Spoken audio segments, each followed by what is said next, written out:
إجابة. في نون مشاركتك وتسجيلك ونقاشك صدقة جارية بإذن الله في نشر العلم. في نون تسجيلك بفيديو قصير من لابتوب، من كاميرا أو حتى من جوال، تسجيلك بكلمة، بصورة، بملف. فكرة بسيطة وما راح تنجح إلا بمشاركتنا كلنا. زورونا في الموقع noon.ca. زور الموقع وشاركنا نجاح. معظمنا مشاهدينا الكرام يحفظ قول الإمام الشافعي: تغرب عن الأوطان تكتسب العلا وسافر في الأسفار 5 فوائد. مشاهدينا الحديث اليوم عن الأسفار وعن الابتعاث بالتحديد عن برنامج خادم الحرمين الشريفين الابتعاث الخارجي، وهذه الفوائد التي نعود فيها بثروة وطنية من شباب هذا الوطن. نستضيف معنا اليوم يعني خيرة من رجال وشباب هذا الوطن. معنا اليوم المهندس عميد ركن المتقاعد الأستاذ سبأ باهبري، نرحب رحب فيه معنا أكيد في صباح السعودية. صباح الخير، حياك الله. حياك الله. شكرا أستاذ وبالتأكيد المعلم سبأ باهبري. شكرا لك، تسلم الله. صباح الخير أكيد. وأيضا معنا الطالب المبتعث طراد باهبري كمان نرحب فيه معنا. أهلا وسهلا. صباح الخير، حياك الله معنا. الله يحييك. يا هلا ومرحبا. ايضا معنا من جده راح ينضم لنا ان شاء الله الدكتور نزار باهبري، وايضا حنتحدث عن نادي نون الالكتروني اللي تابعنا بعض اللقطات عنه في بدايه هذه الفقره. ولكن بدايه اسمحوا لنا ان ننطلق باسئلتنا مع الدكتور سبأ. يعني بالنسبه استاذ سبأ عفوا، بالنسبه لي يعني برامج الابتعاث الخارجي، برنامج خادم الحرمين الشريفين للابتعاث الخارجي، الاثر الثقافي والعلمي وايضا التطوير الاقتصادي للمملكه العربيه السعوديه الناتج عن برامج الابتعاث. بسم الله الرحمن الرحيم. أولا أحب أعتذر للمشاهدين عن جرعة الباهبري الزايدة اليوم. 3 باهبري ضيوف في برنامج واحد. حياكم الله. شيء ثقيل شوية لكن نتشرف يعني استحملونا. بالنسبة للابتعاث، الابتعاث كان دائما وسيلة الدول للحصول على العلم الذي لا تستطيع أن توفر لأبنائها بإمكانياتها الذاتية في الداخل. نعم. فيما مضى على أيامي أنا كان هذا الأمر صحيح. كان هناك تخصصات لا توجد في الجامعات السعودية. نعم. اليوم اختلف الأمر. اليوم المملكة تحتاج ليس إلى التخصصات فقط ولكن إلى الأعداد أيضا. صحيح. ويبدو أنه يعني الجامعات السعودية مع زيادة أعدادها وتضاعف أعداد المقبولين فيها لا تزال لا تستطيع أن تلبي احتياجات المملكة من الكفاءات المتخصصة في مجالات معينة كالطب والهندسة وعلوم الحاسب الآلي، ولذلك لابد من الابتعاث. صحيح. وأعتقد أنه من أفضل إنجازات وأعظم إنجازات خادم الحرمين الشريفين الملك عبد الله الاستثمار في التعليم وبالذات في الابتعاث. صحيح. لأنه لما نبتعث ناس للخارج هذا لا يعني أنه جامعاتنا قاصرة ولا تستطيع أن تواكب المتطلبات فقط، ولكن الابتعاث للخارج يوجد جسور من التواصل بين شبابنا وبين الشباب الآخر في الحضارات الأخرى. أيضا يوجد قنوات للتواصل بين جامعاتنا والجامعات الكبرى في العالم.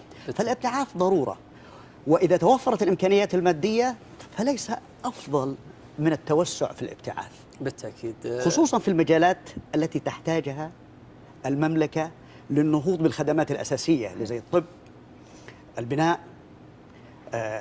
تكوين البنية التحتية على الأسس الحديثة اللي هي تقنية الحاسب الآلي والإلكترونية. نعم. مهندس سبأ، يعني خلينا نتحدث عن أكثر من 120 ألف مبتعث ومبتعثة.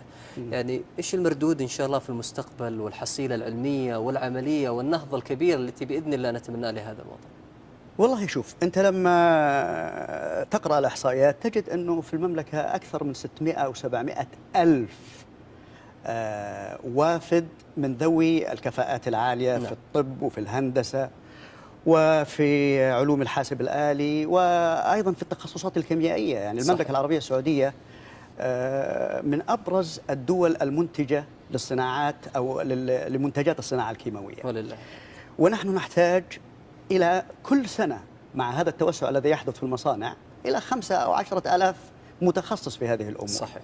ف120 ألف هؤلاء إذا أحسنت رعايتهم وتوجيههم إلى الاختصاصات التي يحتاجها سوق العمل في المملكة العربية السعودية سيساهم إن شاء الله كثيرا في عملية السعودة وإحلال الكفاءات بكفاءات. صحيح. بينما قد يحدث الآن أنه يكون عندنا سعودة، ولكن أنت السعودة الحالية فيها كثير من إحلال الكفاءات بكفاءات أقل.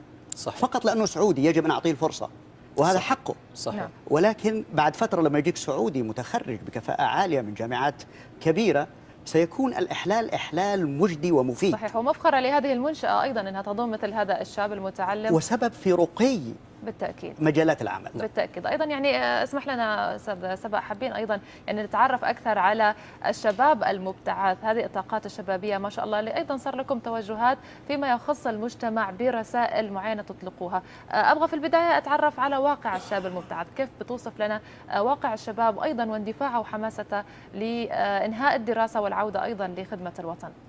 بداية كل كلام بسم الله والصلاة والسلام على رسول الكريم. الله. الابتعاثين دائما في بدايتهم أول ما يطلع بحماس كبير. الحماس هذا يكون دائما حماس التعرف على الحضارات الثانية، المجتمعات المختلفة، تجربة جديدة، تجربة لم تتوفر هنا. فيطلع الشاب بحماس وبهدف وطموح جدا عالي، بالذات لأنه الآن راح يبدأ في مكان جديد، راح يمثل وطنه، يمثل دينه، يمثل شخصيته. صح. التي راح تتبلور في هذه البيئة الجديدة. بالضبط. فهذه من أكبر الدوافع للمبتعثين، بالذات الآن في الفئات الجديدة في المرحلة الثالثة والمرحلة الرابعة. ما شاء الله منهم بوادر جبارة من ناحية المواهب والإمكانيات، ويخرجون من البيئة اللي هي موجودة في البيئة السعودية، من حيث أنه خلاص المسؤولية الاجتماعية تعتبر عندهم كعادة أكثر منها مجرد نشاط اجتماعي. فصار عندهم مسؤولية اجتماعية أكبر، مسؤولية شخصية أكبر. صحيح. أنه يتعرض لمواقف وتجارب لا تسنح له الفرصة، بما أنه مع أهله وموفر له الخدمات أن تتوفر له في السعودية. صحيح. تراد يعني كيف تشوف حماس الطلاب؟ يعني بالتأكيد أنه طالب مدفوع له كل التكاليف ومكافأة شهرية وأيضا تذاكر، يعني كل سبل الراحة موفر لهذا الطالب. كيف تشاهد الحماس بالتأكيد للتحصيل العلمي؟ عادة الفرق بين الطلاب السعوديين والطلاب اللي هم في نفس البلد دائما يكون الدرجات. صحيح. اوكي، اذا الطالب السعودي جاء ودخل الجامعات انا مثال الطالب من كندا. نعم. الطالب السعودي لما يدخل الجامعات الكندية الدافع الاساسي له اللي يخليه يحفزه الى التحسن هي الدرجات. تختلف القصة بالنسبة للطالب الكندي. نعم. الطالب الكندي الدافع له انه يحصل على الشهادة، لانه غالبا اللي هي التيوشن فيز، المبالغ تدفع في الدراسة مدفوع، هو ياخذ قرض من الحكومة ويدفع للحكومة بعد ما يتخرج. نعم. فدافعه يختلف عننا، مو مجرد انه يتميز دراسيا، الدافع انه ينتهي من الدراسة. نعم. ويحصل على اقرب وظيفة ممكنة للتسديد. نعم، هنا الحماسة اكيد هي يمكن المحرك الاساسي للشباب. احنا نبغى نتكلم عن احدى المفرزات اللي طلعت عن افكار الشباب المتجددة، ونبغى نسأل الدكتور نزار بهبري من جدة، طبعا بعد ما نرحب فيه ونصبحه بالخير. دكتور نزار، لو سألتك كده مباشرة، من هم نون؟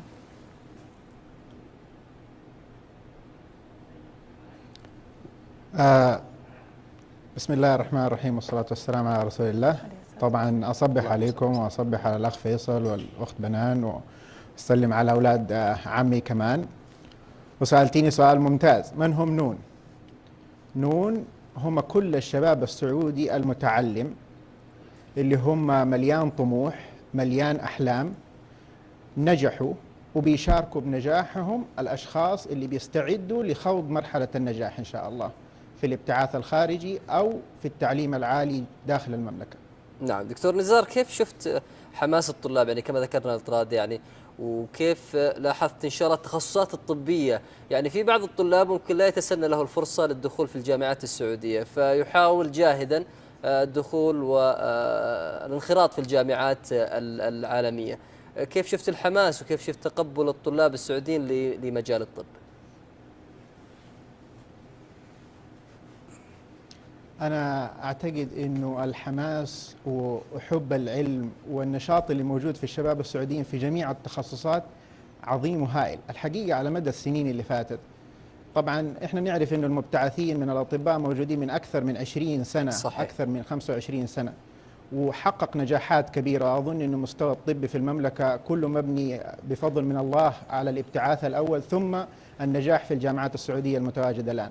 لكن الآن نشوف قديش عدد الناس اللي يعني من المبتعثين أو من الشباب المتعلم الآن في الجامعات وحبهم للأعمال التطوعية وحبهم للحماس لأنهم إظهار بلدهم بأفضل طريقة ممكنة. هذا يعني تغير واسع وكبير حصل على مدى الأربع ولا الثلاث السنين اللي كنت فيها في كندا في آخر فترة ابتعاثي. نعم. يعني دكتور اسمح لنا أيضا حابين هنا نتوجه يمكن للتعرف أكثر على نادي نون الإلكتروني. طراد حابة أني أسألك عن هذا النادي، عن الهدف منه وماذا يقدم لأعضاء نادي نون الإلكتروني. بداية الشخص المناسب اللي يسأل عن نادي نون هو نزار، لأنه هو الفاوندر، هو الذي أنشأ الفكرة وهو الذي طورها وهو الذي يعني كان سبب في تحقيق الحلم. نعم. نادي نون هو فكرته أتت من نون والقلم وما يسطرون. في التاريخ الإسلامي كان كل العلم يسطر في الكتب. الآن مع عصر التكنولوجيا والعصور الجديدة والإعلام، احنا نبغى نسطر العلم والخبرات من جميع الطلبة المبتعثين باستخدام التكنولوجيا. جميل. فكرة النادي أي أحد من المبتعثين عنده خبرة ناجحة في مجال جامعي، مجال فترة اللغة، في مجالات الماجستير، الدكتوراه، تقديم الجامعات والقبول، التعرف على مدينة، يقدم لنا فكرة ويقدمها في خلال 5 دقائق فقط، بحيث ما تزيد المدة، لا يمل المشاهد. وكثير من الآن الإعلام صار مور انتراكتيف، لو تشوفوا القنوات اللي موجودة على اليوتيوب. سرقين الفكرة من تويتر، أوكي؟ يعني لا تسترسل. فضحكم المهندس. بس ولا أزيد على كلامك يبا، إنه اللي يميز نادي نون عن أي المواقع الاجتماعية أنها نادي مجرد أكاديمي. ممتاز. مجرد أهدافه أكاديمية فقط. وجميع الخبرات هناك تعتبر خبرات من مصادر موثوقة.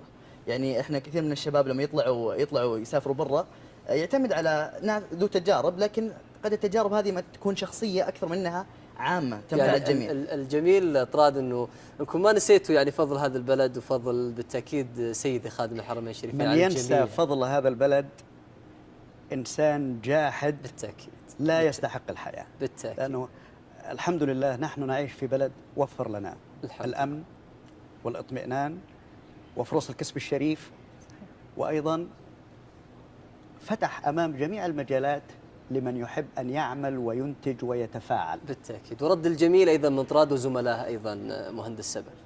رد الجميل من كل شباب المملكة، طراد وزملائه والآخرين، أن يكون عندهم حس عالي بالانتماء. صح. نعم، حس عالي. يكفي أن ننظر لنرى ماذا يحدث حولنا. بالتأكيد. صحيح. أستاذ سبا، يمكن حس عالي بالانتماء، وأيضا يمكن نقطة ذكرها طراد اللي هي التعبير عن الصورة الحقيقية للشاب، وأيضا تصرفاته اللي مسؤول عنها صحيح. في هذه البيئة الجديدة. يعني شوفي، أي مبتعث في الخارج هو أولا وقبل كل شيء سفير لدينه. صحيح. هو مسلم، والناس سيحكموا على الإسلام والمسلمين من خلال ما يروا من تصرفاته. ولا ننسى، شوفي مثلا الحضارم نشروا الإسلام في جنوب شرق آسيا، إندونيسيا كلها. نعم. من خلال إيش؟ التعامل الحسن. صحيح. مع سكان تلك الجزر. أيضا أنا في أيام ما كنت مبتعث كان لي زملاء يعني أنا أغبطهم. الله هدى العائلة الإنجليزية اللي كان هو ساكن معاها على يديه، منهم زميلي ما أنسى محمد البنيان. نعم. هذا الأسرة اللي كان يسكن عندها كانت عجوز في آخر عمرها، الله كتب لها السعادة وأن تنتقل إلى الإسلام على يد محمد البنيان. وهذا ما نتمناه الآن من شبابنا، أن يكون فاعل بهذه الدرجة. نبغى نرجع للدكتور نزار في جدة. دكتور نزار، يمكن مثل ما تحدثنا مع طراد عن نادي نون الإلكتروني، وقال إن خير ما نسأل عن هذا الموضوع هو أنت. يعني أنا حابة أني أرجع لك بالسؤال أكيد حول هذا الموضوع. أعطي القوس باريها. وسنعيدها الآن أكيد يعني الدكتور نزار. دكتور نزار، بالنسبة للنادي، يعني كيف شفتم تفاعل الشباب؟ ما هي الأفكار الإيجابية، الأفكار المبتكرة اللي جاتكم أيضا من مشاركة الشباب في هذا النادي؟ طيب، أنا الحقيقة لازم إني أقول الأساس إنه هو نادي نون هو حلم سعودي. نعم. وكل واحد فينا في أي مكان بيطلع فيه حوالين العالم بيقابل دائما، وهو كمبتعث بيقابل صعوبات. الفكرة الأساسية في نادي نون إنه إذا واجهتك صعوبات وتم حلها سواء أكاديميا أو معيشيا وسببت نجاحك، ما هو لازم الأشخاص اللي يجوا بعدك يواجهوا نفس الصعوبات. نعم. فبالتالي كل اللي ياخذه منك انك تسجل انت مجرد 5 دقائق تشرح للناس كيف تغلبت على الصعوبة هذه وكيف نجحت، وبالتالي يقدروا كلهم يطبقوا نفس العملية بحيث انهم ما يصلحوا في نفس الغلطة اللي انت سويت فيها. بالتأكيد. طبعا ممتاز. هذه كانت مبنية على اساس انه احنا مرة سوينا